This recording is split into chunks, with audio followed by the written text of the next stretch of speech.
see as far as what didn't go right, and how do you go about addressing it? Usually when that happens to you, and you get those kind of yards, there's a lot of things that didn't go well. You know, obviously we didn't tackle well. Our angles were poor. It's just not one thing. It's obviously a combination of a lot of different things. And it wasn't any one guy or one particular defense. It was a whole conglomeration of a lot of different stuff. How confident are you that you can fix that going forward? We're going to try. We have to fix it. We don't have much choice. I mean, you cannot win games like that giving up, what was it, 400-some yards minus the sack yards, 382 yards.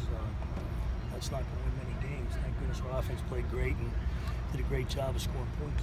Going away from the base defense early, did that contribute to some of the problems? No excuses, not at all. There's nothing. There wasn't anything there that we hadn't been aware of. I mean, we just got to do a better job. Coach, would you say fundamentals could have been part of the issue?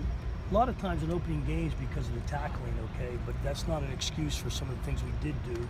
Our tackle ratio wasn't bad. We were just missing. We took some bad angles and some long runs. It shouldn't have been 70-yarders. They split us, but that should not have happened. But any time in the first game, usually when you've had a long law and we've been in camp and we're used to seeing different things, when you do get into the first half, you have to survive the first half. And we did a very poor job in the first half. And I thought it was indicative on the first series when we could have a lot of opportunities to get off the field at third down, and we did not do it. The flip side is the secondary did a very nice job. No touchdown passes allowed again. Yeah, that's a great job there. They did a great job in the secondary. We put a lot of pressure on them there in the fourth quarter as we were, as you said, trying to shoot the juice there and get as much as we could, because we had to get the ball back any way we possibly could.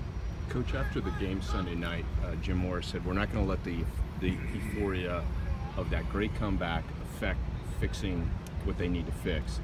Is that easier said than done? Because the whole country is talking about what happened Sunday night. I thought, Coach Moore made a great point in the locker room. We say we're going to enjoy this tonight and get back to work tomorrow, or, we give them the day that we have to give them. And then we came back here yesterday and we started off a little lackadaisical, but Coach got on them right away and got it going, and I think we put that long behind us. Hawaii has a young man who ran for like 202 yards this weekend.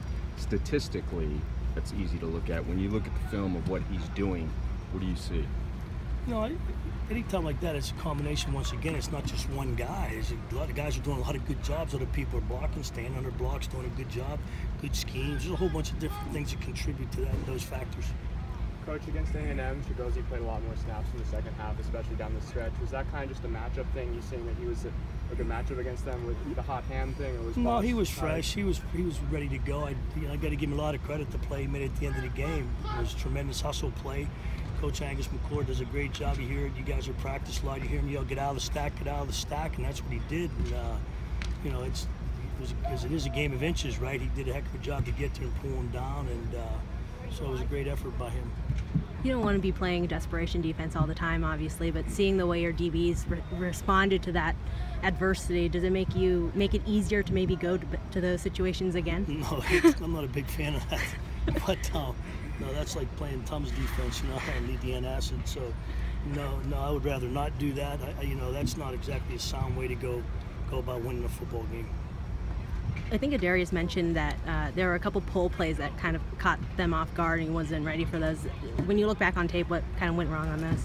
No, I don't think so. I mean, I think we were okay with that. There's always going to be plays the first game but you have to end up playing the look. You just have to play. We can't prepare for everything. Just like this week, there'll be things we haven't practiced. We don't have so much practice time to go over and watch it and do it and see it. And and then it's not only that. There's a lot of times with the different combinations. You have some young guys some of the older guys have seen things. They'll adapt pretty quickly.